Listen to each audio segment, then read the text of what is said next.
ನಮಸ್ಕಾರ ವೀಕ್ಷಕರೇ, ಎಲ್ಲ ಮಹಿಳೆಯರಿಗೂ ಕೂಡ ಅಂದ್ರೆ 1,22,00,000 ಫಲಾನುಭವಿಗಳಿಗೆ ಭರ್ಜರಿ ಗುಡ್ ನ್ಯೂಸ್ ಅಂತಾನೆ ಹೇಳ್ಬೋದು. ಹಾಗಾದ್ರೆ ಈ ಒಂದು 16ನೇ ಕಂತಿಗೋಸ್ಕರ ಎಲ್ಲರೂ ಕೂಡ ವೇಟ್ ಮಾಡ್ತಾ ಇದ್ರಿ. ನಾನು ಅದೇ ಹೇಳ್ತಾ ಇರುವಂತದ್ದು ನಿಮಗೆಲ್ಲರಿಗೂ ಕೂಡ ಗೊತ್ತಿರುವಂತಹ ವಿಷಯ. ಸೊ ಹಾಗಾದ್ರೆ ನಾಳೆಯಿಂದ ಪ್ರಾರಂಭ ಯಾವ ಯಾವ ಜಿಲ್ಲೆಗಳಿಗೆ ಬಿಡುಗಡೆ ಆಗಲಿದೆ. ಸೊ ಮುಖ್ಯವಾಗಿ ಈ ಒಂದು 22 ಜಿಲ್ಲೆಗೆ ಮೊದಲನೇ ಹಂತದಲ್ಲಿ ಮೊದಲು ಮತ್ತು ಎರಡನೇ ದಿನದಲ್ಲಿ ಜಮಾ ಆಗ್ಲಿಕ್ಕೆ ಪ್ರಾರಂಭವಾಗುತ್ತೆ. ಹೀಗಾಗಿ ಎಲ್ಲ ಮಹಿಳೆಯರು ಕೂಡ ತಪ್ಪಲೆ ನೋಡ್ಬೇಕಾಗತ್ತೆ. ಯಾಕಂದ್ರೆ ಈ ಒಂದು 22 ಜಿಲ್ಲೆಗಳಲ್ಲಿ ನಿಮ್ಮ ಜಿಲ್ಲೆನೂ ಕೂಡ ಆಗಿದ್ರೆ ನಿಮ್ಮ ಖಾತೆಗೂ ಕೂಡ ಹಣ ಜಮಾ ಆಗುವಂತಹ ಚಾನ್ಸಸ್ ಹೆಚ್ಚಾಗಿದೆ. ಸೊ ಹೀಗಾಗಿ ಬಹಳ ಇಂಪಾರ್ಟೆಂಟ್ ಹಾಗೂ ಮುಖ್ಯವಾಗಿರುವಂತಹ ಮಾಹಿತಿ. ಪ್ರತಿಯೊಬ್ಬರು ಕೂಡ ಕಂಪ್ಲೀಟ್ ಆಗಿ ವಿಡಿಯೋನ ವಾಚ್ ಮಾಡಿ ಚಾನಲ್ಗೆ ಸಬ್ಸ್ಕ್ರೈಬ್ ಮಾಡಲಿ ಅಂದ್ರೆ ದಯವಿಟ್ಟು ಬೇಗನೆ ಸಬ್ಸ್ಕ್ರೈಬ್ ಮಾಡ್ಕೊಳ್ಳಿ. ವಿಡಿಯೋಕ್ಕೊಂದ ಒಂದು ಲೈಕ್ ಕೊಟ್ಬಿಟ್ಟು ವಿಡಿಯೋನ ನೋಡ್ಲಿಕ್ಕೆ ಸ್ಟಾರ್ಟ್ ಮಾಡಿ. ಇದಕ್ಕೆ ಮತ್ತೆ ಇಲ್ಲಿ ರಾಜ್ಯ ಸರ್ಕಾರ ಒಂದು ಸೂಚನೆಯನ್ನ ಕೂಡ ಕೊಟ್ಟಿರುವಂತದ್ದು, ಎಲ್ಲ ಮಹಿಳೆಯರು ಕೂಡ ತಪ್ಪದೆ ಪಾಲಿಸಲೇಬೇಕು ಅಂತ ಹೇಳ್ಬಿಟ್ಟು ಒಂದು ಅಪ್ಡೇಟ್ ಅನ್ನ ಕೂಡ ಕೊಟ್ಟಿರುವಂತದ್ದು. ಸೊ ಹಾಗಾದ್ರೆ ಒಂದು ಅಪ್ಡೇಟ್ ಏನು ಪ್ರತಿಯೊಂದನ್ನ ಈ ಒಂದು ವಿಡಿಯೋದಲ್ಲಿ ನಾನು ನಿಮ್ಗೆ ತಿಳಿಸ್ಕೊಡ್ತಾ ಹೋಗ್ತೀನಿ. ಸೊ ವಿಡಿಯೋನ ಕೊನೆವರೆಗೂ ಕಂಪ್ಲೀಟ್ ಆಗಿ ವಾಚ್ ಮಾಡಿ. ಮತ್ತೇನಿಲ್ಲ, ಇಲ್ಲಿ ನೋಡಿ, ಎಲ್ಲ ಮಹಿಳೆಯರು ಕೂಡ ಈಗಾಗಲೇ 16 ಮತ್ತು 17ನೇ ಕಂತಿನ ಹಣ ಇಂದು ಬರುತ್ತೆ ನಾಳೆ ಬರುತ್ತೆ ಅಂತ ಕಾಯ್ತಾ ಇದ್ರಿ. ಸೊ ಹೀಗಾಗಿ ಎಲ್ಲರಿಗೂ ಕೂಡ ಒಂದು ಈ ಒಂದು 16ನೇ ಕಂತಿನ ಹಣ 2,000 ಅಷ್ಟೇ ಅಲ್ಲ, ಟೋಟಲಿ 4,000 ಹಣ ಜಮಾ ಆಗುವಂತಹ ಚಾನ್ಸಸ್ ಈ ಒಂದು ಜನವರಿ ಮಂತ್ ನಲ್ಲಿ ಇದೆ.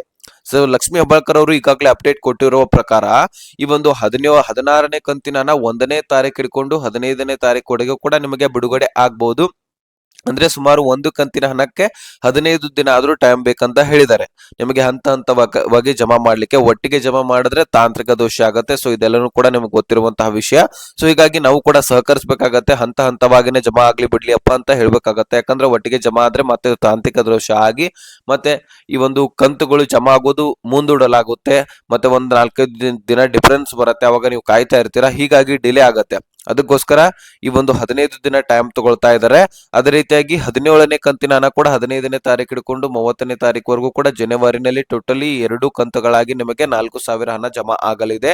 ಅದೇ ರೀತಿಯಾಗಿ ವೀಕ್ಷಕರು, ಈಗ ನೀವು ಸದ್ಯಕ್ಕೆ ಈ ಒಂದು 16ನೇ ಕಂತಿನ ಹಣವನ್ನ ಪಡಿತೀರಿ. ಒಟ್ಟಿಗೆ ನಿಮಗೆ 4,000 ಜಮಾ ಆಗೋದಿಲ್ಲ, ಡಿವೈಡ್ ಆಗಿ ಜಮಾ ಆಗುತ್ತೆ. 2,000 ಮತ್ತು 2,000 ಒಟ್ಟಿಗೆ ಜಮಾ ಆಗುವಂತದ್ದು ಈ ಒಂದು ಹಿಸ್ಟ್ರಿನಲ್ಲೇ ಇಲ್ಲ. ಗೃಹಲಕ್ಷ್ಮಿ ಯೋಜನೆಯಲ್ಲಿ ಇದುವರೆಗೂ ಕೂಡ 4,000 ಜಮಾ ಆಗಿರೋದು ನೋಡೇ ಇಲ್ಲ ನೀವು. ಇನ್ನು ಒಂದು ವಾರದಲ್ಲಿ ಜಮಾ ಆಗಬಹುದು ಡಿವೈಡ್ ಆಗಿ 2,000 ಪ್ಲಸ್ 2,000 ಈ ರೀತಿ. ಆದ್ರೆ ಒಟ್ಟೊಟ್ಟಿಗೆ ಜಮಾ ಆಗಿರ್ಲಿಕ್ಕೆ ಸಾಧ್ಯನೇ ಇಲ್ಲ.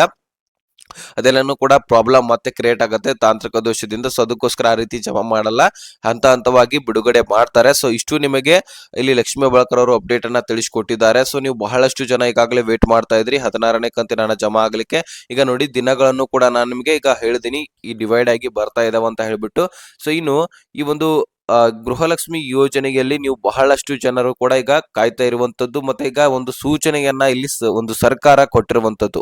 ಈಗ ನೋಡಿ, ಬಹಳಷ್ಟು ಮಹಿಳೆಯರು ಏನ್ ಮಾಡ್ತಾ ಇದ್ರಿ, ನೀವು ಈ ಒಂದು ಗೃಹಲಕ್ಷ್ಮಿ ಯೋಜನೆಯನ್ನ ನಂಬಿಕೊಂಡು ಮತ್ತೆ ಅನ್ನಭಾಗ್ಯ ಯೋಜನೆಯ ಹಣವನ್ನ ನಂಬಿಕೊಂಡು ಸಾಲಗಳನ್ನ ಮಾಡ್ತಾ ಇದ್ರಂತೆ. ಈಗ ನೋಡಿ, ಮನೆಯಲ್ಲಿ ಹೇಳದೆ ಕೇಳದೆ ಸಾಲಗಳನ್ನಾಗಿ ಮಾಡೋದಾಗಿರ್ಲಿ ಅಥವಾ EMI ಮುಖಾಂತರ ಏನೇ ಒಂದು ವಸ್ತುಗಳನ್ನ ಖರೀದಿ ಮಾಡೋದಾಗಿರ್ಲಿ, ಅಂದ್ರೆ ತಿಂಗಳಿಗೆ ಇಂತಿಷ್ಟು ಅಂತ ಬರುತ್ತೆ, ನೀವು ಅಲ್ಲಿಂದಲೇ ನಾವು ತುಂಬಲಿಕ್ಕೆ ಬರುತ್ತೆ, ಏನಾದ್ರೂ ತೆಗೆದುಕೊಳ್ಳೋಣ ಮನೆಯಲ್ಲಿ ಹೇಳದೆ ಕೇಳದೆ ಈ ರೀತಿ ಮಾಡೋದಾಗಿರ್ಲಿ ಅಥವಾ ಕೈ ಸಾಲವನ್ನ ತೆಗೆದುಕೊಳ್ಳೋದಾಗಿರ್ಲಿ, ಈ ರೀತಿ ಏನಾದ್ರೂ ಮಾಡಿದಾಗ ನಿಮಗೆ ತೊಂದರೆ ಉಂಟಾಗತ್ತೆ. ಈ ಗೃಹಲಕ್ಷ್ಮಿ ಯೋಜನೆ ಆಗಿರ್ಲಿ ಅನ್ನಭಾಗ್ಯ ಯೋಜನೆ ಆಗಿರ್ಲಿ ಒಂದ್ ಸ್ವಲ್ಪ ಹಣ ಹಿಂದೆ ಮುಂದೆ ಬರ್ತಾ ಇರ್ತವೆ. ನಿಮ್ಗೆ ಇದೇ ದಿನಾಂಕ ಇದೇ ಟೈಮ್ಗೆ ಬರ್ತವೆ ಅಂತ ಹೇಳಿಕ್ ಬರೋದಿಲ್ಲ. ಸೊ ಹೀಗಾಗಿ ನೀವು ಇದನ್ನ ನಂಬಿಕೊಂಡು ಯಾವುದೇ ರೀತಿಯಾದಂತಹ ಸಾಲ ಸೂಲಗಳನ್ನ ಮಾಡ್ಕೊಳ್ಬೇಡಿ. ಈ ರೀತಿ ಪ್ರಕರಣಗಳು ಬಹಳಷ್ಟು ಕಡೆ ದಾಖಲಾಗಿದ್ದಾವೆ. ಸೊ ಹೀಗಾಗಿ ಎಚ್ಚರಿಕೆಯನ್ನ ಸರ್ಕಾರ ನಿಮಗೆ ಕೊಟ್ಟಿರುವಂತದ್ದು. ಸೊ ಪ್ರತಿಯೊಬ್ರು ಕೂಡ ಲಕ್ಷ್ಯ ಕೊಟ್ಟು ಕೇಳಿ, ಯಾರು ಕೂಡ ಸಾಲ ಸೂಲಗಳನ್ನ ಮಾಡ್ಕೊಳ್ಳಿಕ್ ಹೋಗ್ಬೇಡಿ ಈ ಒಂದು ಗೃಹಲಕ್ಷ್ಮಿ ಯೋಜನೆ ಮತ್ತು ಅನ್ನಭಾಗ್ಯ ಯೋಜನೆಯನ್ನ ನಂಬಿಕೊಂಡು. ಓಕೆನಾ? ಸೊ ಇಷ್ಟು ನಿಮಗೆ ಸರ್ಕಾರ ಮಾಹಿತಿಯನ್ನ ಕೊಟ್ಟಿದೆ. ಇನ್ನು ಈ ಒಂದು 27 ಜಿಲ್ಲೆಗಳನ್ನ ನಾವು ತಿಳ್ಕೊಂಡ್ ಬಿಡೋಣ. ಇಲ್ಲಿ ಕೇಳಿ ವೀಕ್ಷಕರೇ, ಈ ಒಂದು 27 ಜಿಲ್ಲೆಗಳು ಈ ರೀತಿಯಾಗಿದ್ದಾವೆ: ಧಾರವಾಡ, ಯಾದಗಿರಿ, ಉತ್ತರ ಕನ್ನಡ, ದಕ್ಷಿಣ ಕನ್ನಡ, ದಾವಣಗೆರೆ, ಉಡುಪಿ, ತುಮಕೂರು, ಚಿತ್ರದುರ್ಗ, ಚಿಕ್ಕಮಗಳೂರು, ಶಿವಮೊಗ್ಗ, ರಾಯಚೂರು, ಚಿಕ್ಕಬಳ್ಳಾಪುರ, ಚಾಮರಾಜನಗರ, ಮತ್ತೆ ಇಲ್ಲಿ ಚಿಕ್ಕಬಳ್ಳಾಪುರ, ಬೀದರ, ಮಂಡ್ಯ, ಕೊಪ್ಪಳ, ಬೆಳಗಾವಿ, ಹಾಸನ, ಗದಗ, ಬಳ್ಳಾರಿ, ಕಲಬುರಗಿ, ವಿಜಯನಗರ, ಇಷ್ಟು ಜಿಲ್ಲೆಗಳಿಗೆ ಹಣ ಬಿಡುಗಡೆ ಆಗ್ತಾ ಇದೆ. ಈ ಒಂದು ಜಿಲ್ಲೆಗಳಲ್ಲಿ ನಿಮ್ಮ ಜಿಲ್ಲೆನೂ ಕೂಡ ಆಗಿದ್ರೆ ನಿಮ್ಮ ಖಾತೆಗೂ ಕೂಡ ಡೆಫಿನೆಟ್ಲಿ ಹಣ ಜಮಾ ಆಗತ್ತೆ. ಆದ್ರೆ ಒಟ್ಟೊಟ್ಟಿಗೆ ಜಮಾ ಆಗೋದಿಲ್ಲ. ಈಗ ಒಂದೆರಡು ಜಿಲ್ಲೆಗಳನ್ನ ಹಿಡ್ಕೊಳ್ಳಿ, ಅದರೊಳಗೆ 1 ಲಕ್ಷ ಫಲಾನುಭವಿಗಳಿದ್ದಾರೆ ಅಂತ ಅನ್ಕೊಳ್ಳಿ. ಅದರಲ್ಲಿರುವಂತಹ ಫಲಾನುಭವಿಗಳಿಗೆ ಸುಮಾರು 15ರಿಂದ 20 ಸಾವಿರ ಫಲಾನುಭವಿಗಳಿಗೆ ಹಣ ಜಮಾ ಆಗ್ಬಹುದು. ಈ ರೀತಿ ಹಂತ ಹಂತವಾಗಿ ಜಮಾ ಆಗ್ತಾ ಬರುತ್ತೆ. ನಿಮ್ಗೆ ಸ್ಪೀಡ್ ಆಗಿ 2 ದಿನಗಳಲ್ಲಿ ಪ್ರತಿಯೊಬ್ಬರಿಗೂ ಕೂಡ ಜಮಾ ಆಗಿ ಕ್ಲಿಯರ್ ಆಗೋದಿಲ್ಲ. ಈಗ ನೋಡಿ, ಒಂದೇ ದಿನದಲ್ಲಿ 1,22,00,000 ಫಲಾನುಭವಿಗಳು ಕೂಡ ಕಾಯ್ತಾ ಇರ್ತೀರಿ ಇದೇ ದಿನ ಬರುತ್ತೆ ಅಂತ ಹೇಳ್ಬಿಟ್ಟು. ಅದೇ ದಿನ ನಿಮ್ಮೆಲ್ಲರಿಗೂ ಕೂಡ ಜಮಾ ಆಗೋದಿಲ್ಲ. ಅಲ್ಲಿ ಹಂತ ಹಂತವಾಗಿ ಜಮಾ ಆಗತ್ತೆ. ಜಮಾ ಆದವ್ರಿಗೆ ಲಕ್ ಅಂತಾನೆ ಹೇಳ್ಬೋದು. ಇನ್ನು ಜಮಾ ಆಗಲ್ದವ್ರಿಗೂ ಕೂಡ ಜಮಾ ಆಗತ್ತೆ, ಆದ್ರೆ ವೇಟ್ ಮಾಡ್ಬೇಕು, ಮತ್ತೇನಿಲ್ಲ. ಸೊ ಇಷ್ಟು ನಿಮಗೆ ಅಪ್ಡೇಟ್ ತಿಳಿಸ್ಕೊಡ್ಬೇಕಾಗಿತ್ತು. ನಾನು ನಿಮ್ಗೆ ತಿಳಿಸ್ಕೊಟ್ಟಿದ್ದೀನಿ. ಅರ್ಥ ಆಗಿದ್ರೆ ಲೈಕ್ ಮಾಡಿ, ನಿಮ್ಮ ಸ್ನೇಹಿತರಿಗೆ ಶೇರ್ ಮಾಡಿ, ಸಬ್ಸ್ಕ್ರೈಬ್ ಮಾಡ ಅಂತ ಹೇಳ್ತಾ ಮತ್ತೆ ಮುಂದಿನ ಮಾಹಿತಿ ಹಂಚ್ಕೋಣ. ಅಲ್ಲಿ ತನಕ ಬಾಯ್ ಬಿಟ್ಟಿಗೆ ಫ್ರೆಂಡ್ಸ್.